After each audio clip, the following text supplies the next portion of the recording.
Santé Magafrique. Des mots sur les mots et des diagnostics. La santé au Sahel et en Afrique. Maladies, Traitements, soins, protocoles, prévention. Un check-up hebdomadaire de l'actualité médicale en Afrique. Ifriqiya FM, Votre bien-être santé. Santé Magafrique. Bonjour l'Afrique, bonjour à tous. Comment va la santé? Samar Hamedi avec vous, accompagné du docteur Ilyas Akhamouk, spécialiste des maladies infectieuses. Comment ça va, docteur? Bonjour, ça va bien. Et ça va? Ça va tranquille. Santé Magafrique, 26 minutes, vous les passerez avec moi. Avec nous parlerons bien évidemment de santé, mais notre numéro est cette fois-ci spécial. Nous l'avons enrichi aujourd'hui avec des chroniqueurs. J'ai avec moi Chérifa Oubonne, spécialiste en microbiologie. Comment ça va, Chérifa? Bonjour Samar, ça va très bien et vous? Très bien, moi aussi je vais bien. De l'autre côté, j'ai Salem Ahmed Issaka, informaticien de formation, spécialiste de l'intelligence artificielle et systèmes informatiques. Bonjour Salah, ça va? Bonjour Samar, bonjour l'Afrique, comment ça va? Ça va Salah. Donc merci d'être avec nous aujourd'hui. On en a parlé pas mal des maladies infectieuses dans Santé Magafrique. Le docteur Akhamouk est d'ailleurs spécialiste des maladies infectieuses. Et aujourd'hui, nous allons parler des maladies infectieuses globalement. Les maladies infectieuses regroupent toutes les maladies provoquées par la transmission d'un agent pathogène, tels que les bactéries, les virus, les parasites, les prions et les champignons. Pour commencer d'abord avec vous, docteur, vous êtes infectiologue. Et la première question que je voudrais éclaircir aux auditeurs est la suivante. Infectiologue, quel est son métier? C'est un métier qui est assez particulier parce qu'on s'occupe de toutes les maladies qui sont transmissibles. Donc les infections, c'est des maladies transmissibles contrairement aux autres maladies comme le cancer, comme l'asthme, comme les maladies cardiovasculaires, comme les rhumatismes, etc. Et qui dit transmissibilité dit contagion, c'est des maladies qui sont dues à des micro-organismes. Donc des virus, des bactéries, des parasites, des champignons. Ça évolue soit par des cas, ce qu'on appelle sporadiques, c'est-à-dire des cas individuels, ou ça évolue par ce qu'on appelle des épidémies et parfois par des endémies. Donc c'est des zones où la maladie sévit, comme le paludisme par exemple en Afrique subsaharienne. Donc l'infectiologue s'occupe de ce genre de maladies qui peuvent être contagieuses ou non contagieuses. Donc il ne faut pas confondre infectieux et contagieux. Je vous donne un exemple. Le Covid est une maladie infectieuse contagieuse. Le tétanos est une maladie infectieuse qui n'est pas contagieuse. Donc voilà notre travail. Nous, on est des cliniciens, c'est-à-dire on consulte le malade, on hospitalise, on traite, contrairement à nos confrères microbiologistes qui, eux, s'occupent surtout au laboratoire à faire le diagnostic.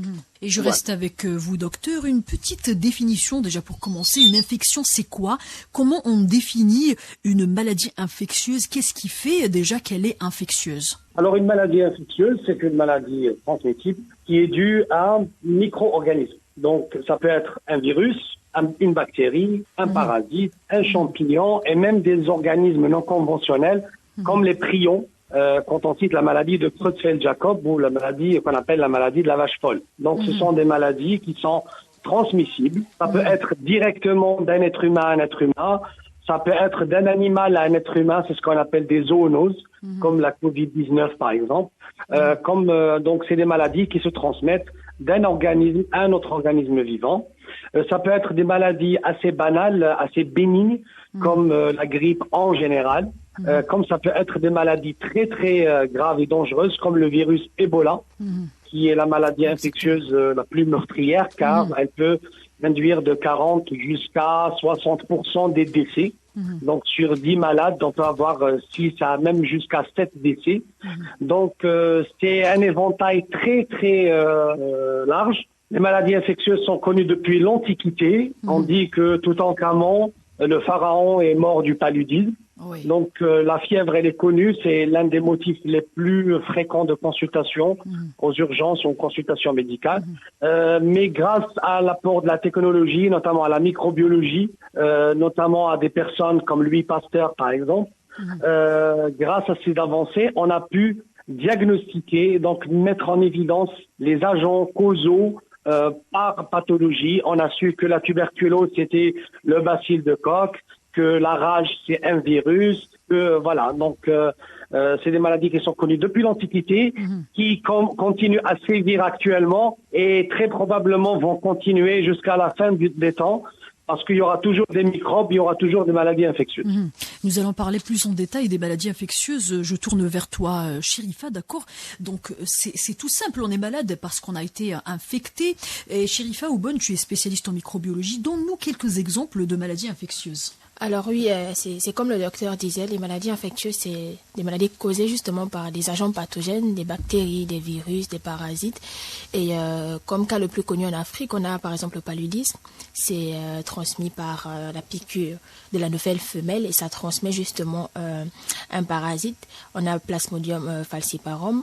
Et c'est une maladie quand même assez dangereuse. Malgré qu'il y a les moyens de prévention qui sont mis en place, elle reste de même dangereuse. Et les vaccins sont en train d'être développés pour justement mieux endiguer, contrôler cette maladie. En dehors de ça, on a le sida, le VIH qui continue de faire des dégâts aujourd'hui, notamment pour des personnes au niveau des jeunes populations. On peut compter la fièvre typhoïde aussi, qui est justement causée par une bactérie Salmonella typhi. On peut noter l'hépatite B, qui est causée par un virus. Et ces maladies infectieuses, elles touchent à peu près tout le monde, que ce soit des enfants, des femmes enceintes, des personnes âgées. Et c'est vrai que les enfants, en raison de leur système immunitaire, sont les personnes les plus vulnérables. Donc on peut noter l'hépatite B, on peut noter également les maladies respiratoires, comme le docteur disait, la tuberculose, qui aujourd'hui continue également de faire des dégâts au sein de nos populations. Merci. Donc, je tourne vers toi, Saleh. Tu es informaticien de formation, spécialiste de l'intelligence artificielle et systèmes informatiques. On reste toujours dans notre continent où on est en Afrique par rapport à ce matériel intelligent, par rapport à l'intelligence artificielle dans la prise en charge des maladies infectieuses. Oui, exactement. Donc, en Afrique, actuellement, on est dans une position assez dure. On n'a pas eu un système intelligent déjà disponible sur le continent, mais pas mal de perspectives voient le jour de nos jours, surtout dans le domaine numérique. Je vais revenir d'abord sur les avantages de l'utilisation d'un matériel intelligent, surtout ce qu'on appelle l'intelligence artificielle, dans la détection des maladies infectieuses en Afrique. Donc d'abord, le tout premier avantage, c'est que on a ce qu'on appelle la rapidité et la précision du diagnostic. C'est très important, surtout si on parle des maladies infectieuses. Il faut les traiter rapidement et avec précision. Et ensuite, deuxième avantage des intelligences artificielles, elles ont la capacité à traiter une grande quantité de données. C'est très important, surtout si on essaie d'analyser les données et surtout la possibilité de prédire les épidémies avant qu'elles ne viennent critiques. Donc, au vu de ces avantages, on voit que l'intelligence artificielle peut jouer un rôle important. Mais malgré ça, de nos jours, sur le plan africain, il n'y a pas assez de résultats concrets, mais il y a des perspectives qui sont lancées dans ce sens. Il y a plusieurs pays qui essaient de mettre en avance l'intelligence artificielle, qui veulent intégrer l'intelligence artificielle, surtout dans le côté médecine. Donc, il y a des choses à dire sur ça. Donc, je pense qu'on va y revenir. On espère, oui. Donc, qu'est-ce qui... Oui, Chérifa. Pour rajouter à ce que Saleh disait, justement dans des laboratoires médicaux aujourd'hui, par exemple le laboratoire de biochimie. Au laboratoire de biochimie, ce sont les machines qui font tout le travail en fait. C'est-à-dire que le technicien vient, il va juste mettre les échantillons, mais sinon c'est vraiment l'appareil qui fait tout le travail et c'est bénéfique pour nous en fait. Et ça va, c'est plus rapide, c'est plus fiable et ça va vite. Donc il y a quand même des avancées sur ce point-là. Et ça fait surtout gagner beaucoup de temps, ce qui est vraiment nécessaire dans la vie d'un patient. Et je reviens vers vous, docteur. Qu'est-ce qui cause une maladie infectieuse?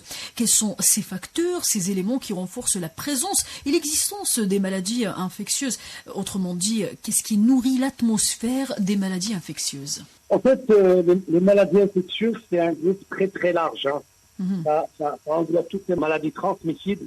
Donc, chaque virus a ses particularités, chaque bactérie a ses particularités, chaque parasite a ses particularités, que ce soit sur le plan clinique, que ce soit sur le plan biologique, que ce soit sur le plan traitement, que ce soit sur le plan prévention.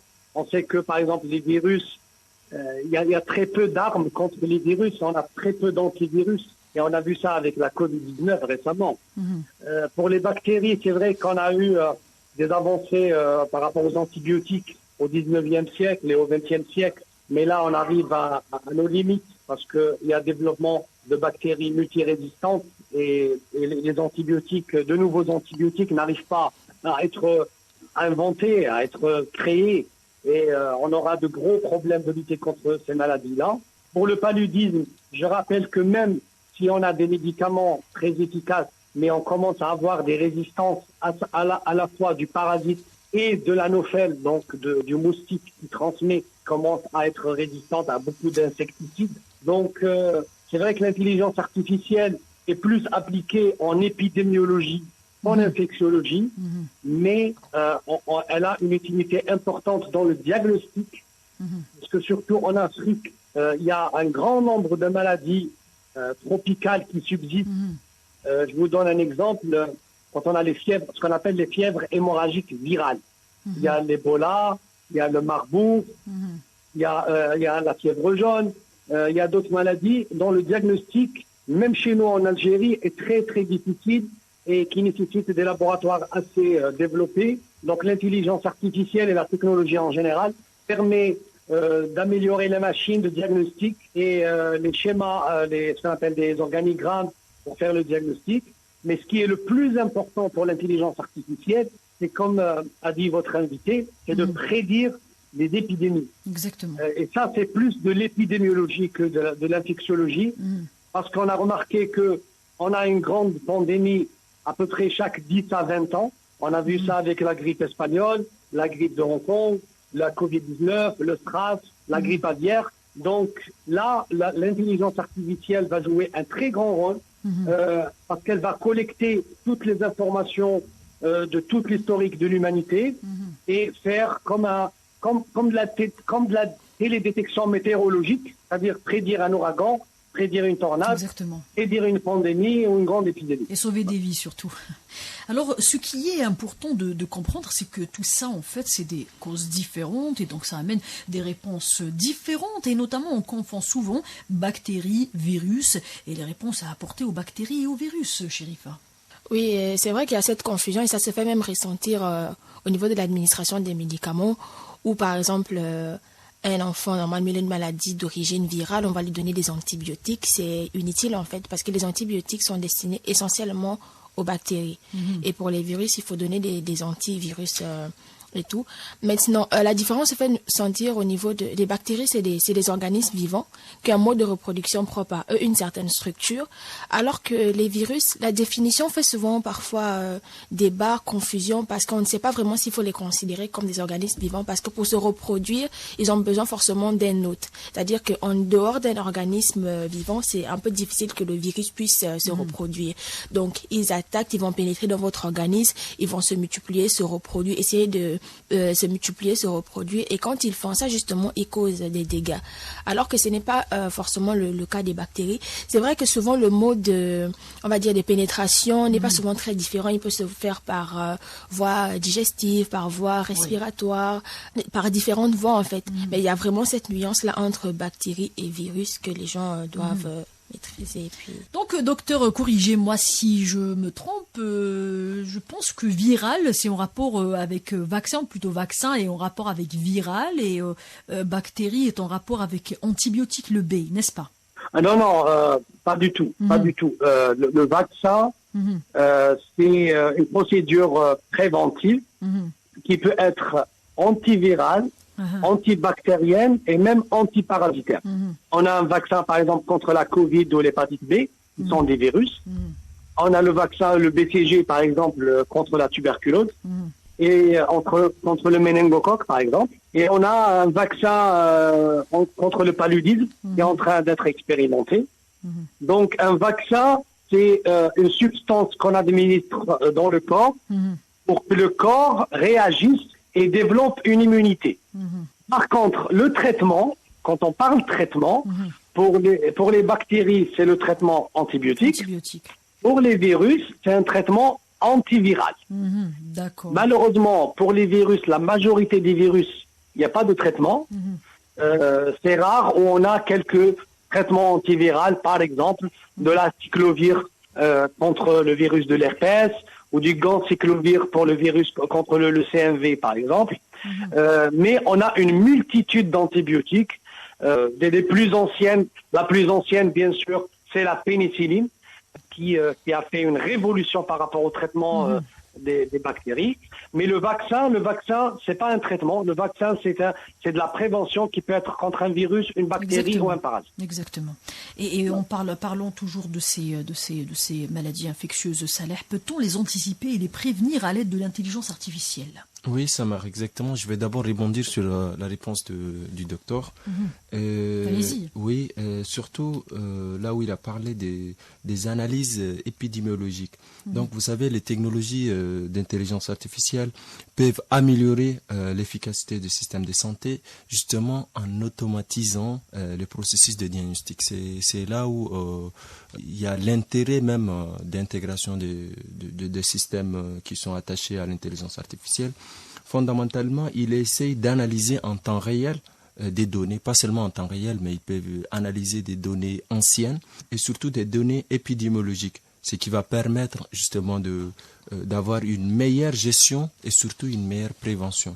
Donc, de ces côtés, on peut dire que voilà, l'intelligence artificielle peut jouer un rôle, surtout dans l'étape des prédictions. Maintenant, comment mettre en place cette intelligence artificielle? Il y a pas mal de solutions qui sont déjà implémentées. Surtout, le meilleur modèle à mettre en place, ça serait déjà un système d'intelligence artificielle basé sur ce qu'on appelle l'apprentissage automatique. Machine learning, qui est un terme utilisé dans tout ce qui est intelligence artificielle. Ce système est capable d'analyser des données de diverses origines, telles que les symptômes, les données démographiques, les habitudes de déplacement. Et ces systèmes devraient être capables de détecter des modèles spécifiques aux maladies infectieuses, tout en prenant en compte surtout les particularités génétiques.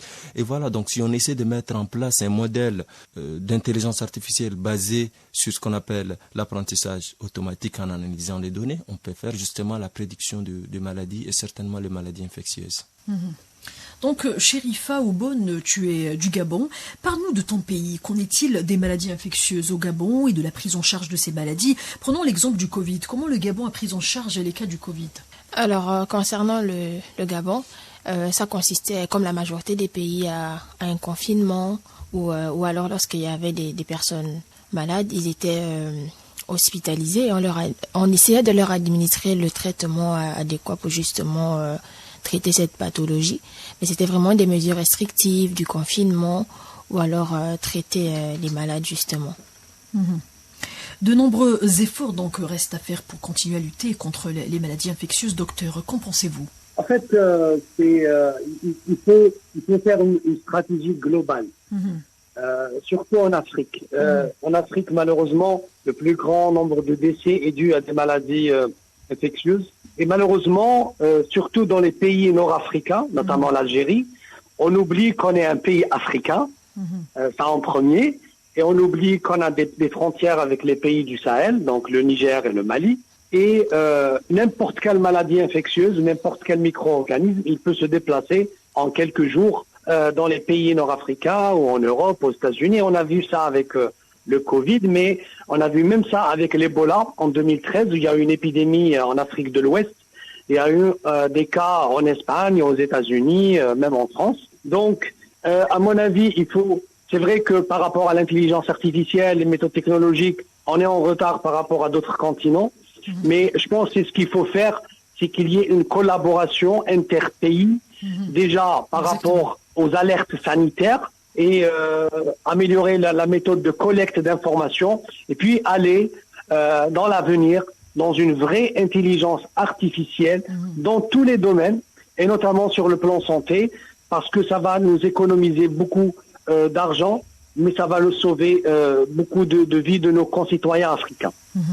Et c'est là où je me tourne vers toi, Saleh. Parlons toujours de l'intelligence artificielle. L'intelligence artificielle n'appartient pas qu'au futur. Elle imprègne déjà le monde de la santé, donc sous différentes formes. Comment l'intelligence artificielle peut-elle aider les professionnels de santé ? Oui, d'abord, j'aimerais parler d'une chose, en fait, notamment la collaboration entre les professionnels de la santé. Et il faut la présence d'une collaboration entre les professionnels de la santé, les chercheurs dans le domaine des IA et surtout les experts dans le domaine des IA. C'est un élément très, je vais dire, essentiel même pour pouvoir développer des solutions adaptées. Donc, première chose à mettre en place, c'est une collaboration entre tous les professionnels de la santé, les médecins, les soignants, les chercheurs dans ce domaine, dans le domaine notamment lié à l'intelligence artificielle et la médecine, et les experts de l'intelligence artificielle. Donc cette collaboration permettrait de mettre en place un système justement sophistiqué et venir au secours de l'Afrique. Donc cette collaboration permettra encore une compréhension bien sûr approfondie des besoins locaux, faciliter la collecte des données justement, et promouvoir surtout l'acceptation sociale des technologies. Vous savez, l'Afrique est confrontée à un certain nombre de défis, notamment en termes d'implémentation d'intelligence artificielle. C'est un domaine nouveau et l'Afrique est en retrait en quelque sorte dans ce domaine. Et il y a aussi d'autres défis, notamment l'accès à l'Internet et surtout les besoins de former des professionnels de la santé à l'utilisation de ces technologies. Il y a la nécessité aussi d'adapter des modèles spécifiques. Donc il y a pas mal de choses à faire, mais la première des choses à mettre en place, c'est la collaboration entre les professionnels de la santé, les chercheurs, les experts dans les domaines de l'intelligence artificielle. Exactement. Donc d'après ton expérience, Chérifa Oubone, quelles sont les maladies infectieuses les plus fréquentes en Afrique? Alors, on a le paludisme qui revient souvent et on a le VIH aussi. On peut également mettre l'hépatite B, la bilharziose. C'est vrai qu'on a également des maladies infectieuses dites tropicales qui sont souvent négligées, l'onchocercose, la bilharziose. On peut ajouter la tuberculose aussi, donc la fièvre typhoïde aussi. Donc c'est des maladies qui sont souvent favorisées par un manque d'assainissement, un manque d'hygiène, des conditions de vie pas très louables en fait. Donc ça revient souvent en fait. C'est dû aussi aux réalités des populations locales. Évidemment. Donc, docteur Hamouk, une maladie infectieuse peut causer la mort? Si oui, à quel stade? Est-ce en cause de l'apparition de la maladie directe en elle-même, manque de traitement et de prise en charge? Alors? En fait, le problème en Afrique, c'est plus un problème de diagnostic en premier. Parce que, comme l'a dit Chérifa, il y a un grand nombre de maladies infectieuses qui sévissent.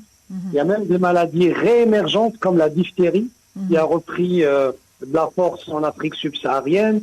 La rougeole, de temps en temps, on a une épidémie de rougeole qui sont censées être des maladies contrôlées par la vaccination. Donc, il y a un problème de diagnostic parce que pour certaines maladies qu'on connaît très bien, comme la diphtérie ou la tuberculose, etc., on arrive à diagnostiquer, mais il y a des maladies, notamment la Covid au début.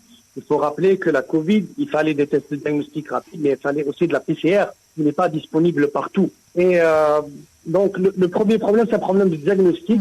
Et bien sûr, malheureusement, il y a un problème d'accès aux soins parce que la maladie comme le VIH a été maîtrisée dans le monde. On parle plus de VIH, pourtant il y a de nouveaux cas dans le monde, mais les gens en meurent beaucoup moins parce qu'ils ont accès aux soins gratuits, à un traitement gratuit, avec un traitement correct. On peut vivre avec le VIH comme une personne saine, hein, pour 30 ans, 40 ans, 50 ans. C'est-à-dire, on peut avoir une durée, c'est-à-dire une vie convenable, comme des gens, comme par exemple Magic Johnson, qui a été atteint par le VIH depuis les années 90. Il est en bonne santé, il vit actuellement. Malheureusement, en Afrique, il y a beaucoup de personnes qui n'ont pas accès aux soins par rapport au traitement de VIH, ou bien il n'est pas gratuit, parce qu'il faut toujours prendre en considération le problème économique. Donc c'est ce qui freine en premier la propagation de ces maladies, sans parler des maladies vectorielles, où là, la lutte contre les moustiques, contre les vecteurs est très très difficile parce que ça nécessite de gros moyens. Et là, il faut qu'il y ait une implication de l'État directement, mais aussi une implication mondiale, parce que ce qu'on a vu avec la Chine et la naissance du Covid, on a vu que c'est devenu une pandémie mondiale. On n'est pas à l'abri d'une épidémie, d'une pandémie qui va naître en Afrique. Alors, beaucoup de gens ne font pas la différence entre infection et contamination. Je te laisse les éclaircir sur ce point, Chérifa. Alors oui, pour parler de manière simple, on va dire que la contamination, c'est simplement le fait de se contaminer. Donc d'attraper une bactérie, un virus. Donc cela peut se faire par l'alimentation. On peut manger des aliments qui ne sont pas bien cuits ou qui n'ont pas été gardés, conservés dans des conditions appropriées. Ça peut également se faire par voie respiratoire, Par exemple, une personne grippée va tousser à côté de toi. Donc, les gouttelettes que la personne va rejeter, sans faire attention, tu peux les inhaler et c'est comme ça que tu contractes de ton côté le virus. Ça peut être aussi par voie sexuelle et MST. Et alors que l'infection, c'est... Tu as déjà attrapé en fait le micro-organisme, la bactérie. L'infection, ça va se multiplier. C'est comme je dis souvent que les bactéries ne sont pas bêtes. Elles ont tout un système en place pour se multiplier dans ton organisme, pour échapper à ton système immunitaire. Donc une fois que tu contractes, tu attrapes la bactérie ou le virus, elle va se multiplier dans ton organisme et causer des dégâts. Et c'est là où tu vas développer la maladie parce que tu vas ressentir des symptômes tels que la fièvre, les maux de tête, les maux de ventre, etc. Donc on parlera d'infection lorsque cette contamination conduit à une maladie. Exactement. C'est ça. Donc parlons, docteur, du diagnostic des maladies infectieuses. Il y en a plusieurs, évidemment. Prenez-en l'une de votre choix et parlez-nous de son diagnostic. Quel processus suivre pour le diagnostic de maladies infectieuses? En fait, les maladies infectieuses, le diagnostic peut être clinique, c'est-à-dire clinicien, qu'il soit infectiologue ou généraliste, qui n'a pas besoin de laboratoire, qui peut faire un diagnostic, par exemple, pour la diphtérie, parce que par exemple, les oreillons, ou la rougeole, ou la rubéole, c'est des maladies qu'on connaît, ces maladies, quand on examine le patient, quand on interroge, on peut faire le diagnostic. Maintenant, la plupart des maladies infectieuses, le diagnostic est biologique. C'est-à-dire, on a besoin du laboratoire, des microbiologistes par rapport aux virus, aux bactéries, des parasitologues par rapport aux parasites et aux champignons. Donc, des techniques des plus simples, comme un examen direct au microscope. Et là, votre invitée, elle parlera mieux que moi. Aux techniques les plus perfectionnées, notamment la PCR, qui va donner un résultat qui est fiable, qui est rapide. Bien sûr qu'on a d'autres moyens comme la radiologie, donc notamment une radiographie standard, un scanner, une IRM, qui peuvent nous donner une idée, qui peuvent nous aider à faire le diagnostic. Mais dans les maladies infectieuses, c'est la biologie qui va nous dire est-ce que c'est un virus, une bactérie, un parasite, un champignon. Exactement. Et même parfois, dans la majorité des cas, ça va nous-mêmes nous dire c'est telle bactérie, mais elle est résistante à tel antibiotique. Comme ça va nous aider, à faire le diagnostic, mais aussi à choisir le meilleur traitement pour telle ou telle maladie. Et je te laisse rebondir là-dessus, Saleh. Le rôle de l'intelligence artificielle dans l'accélération du diagnostic des maladies infectieuses. Oui, l'intelligence artificielle, comme on vient de le dire, joue un rôle très important, surtout dans l'anticipation. C'est très important d'utiliser ces termes. Pourquoi? Donc, je vais d'abord vous étaler le modèle qu'on utilise pour justement mettre en place un système basé sur l'intelligence artificielle.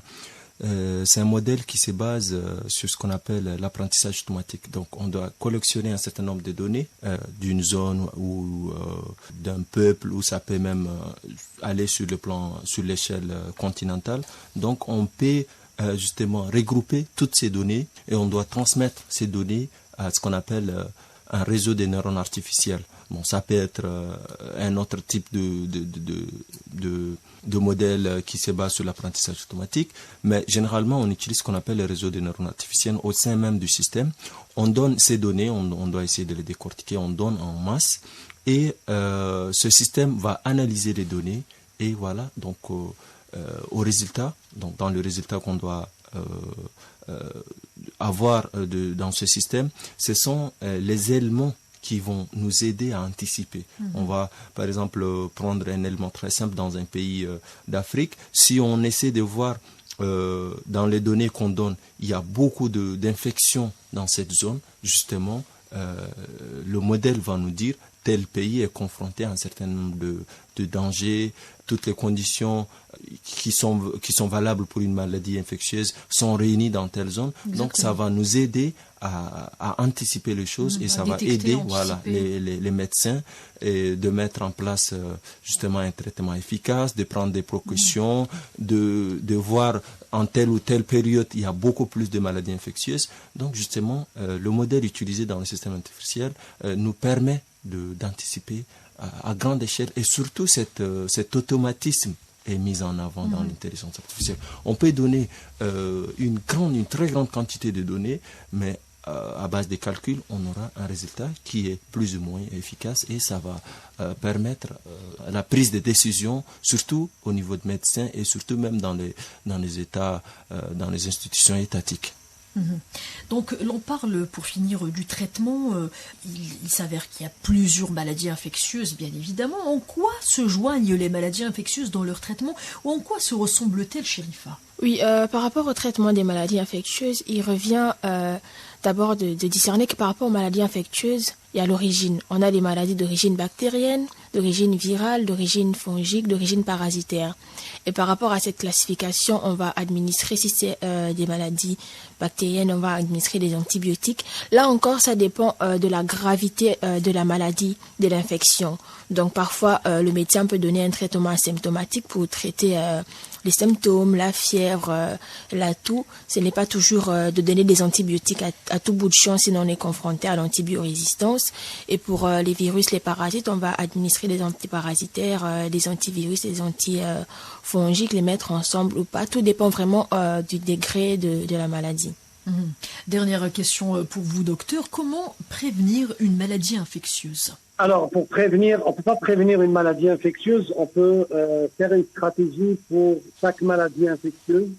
Maintenant, ça dépend de l'impact de la maladie infectieuse, du nombre de cas. Il y a des maladies infectieuses qui n'ont pas un gros impact sur la santé publique.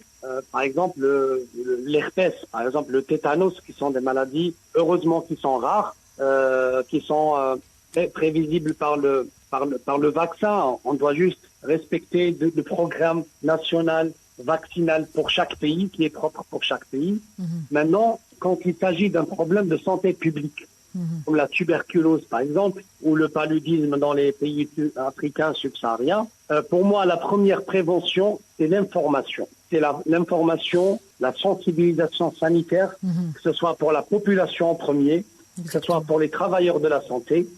C'est faire un diagnostic rapide, traiter les malades, pour sauver les vies, mais aussi pour casser, la chaîne de transmission. Il y a des maladies qui sont dont il existe des vaccins et ça a beaucoup aidé, par exemple la rougeole, le tétanos. Ça a vraiment baissé le nombre de cas et donc il faut continuer à vacciner le maximum de personnes, comme par rapport à la Covid par exemple. Il y a des maladies malheureusement comme le paludisme qui sont liées à des insectes, donc il faut avoir une bonne lutte contre les vecteurs, contre les insectes. Il y a des zoonoses, donc c'est des maladies d'origine animale qui sont transmises chez l'homme et là il faut associer bien sûr la médecine vétérinaire et lutter contre la maladie animale en premier. Donc il y a tellement de méthodes de prévention, mais bien sûr il faut commencer par les maladies qui donnent des problèmes de santé publique, notamment en Afrique, le paludisme, la tuberculose, le VIH, l'hépatite B, etc. Merci docteur. Je vous rappelle que vous êtes spécialiste des maladies infectieuses.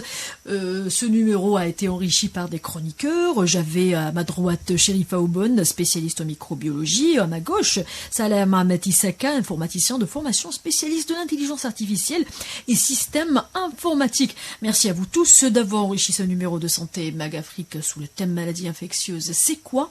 Je vous donne rendez-vous mercredi prochain, même heure, même station. D'ici là, prenez soin de votre santé et de votre communauté.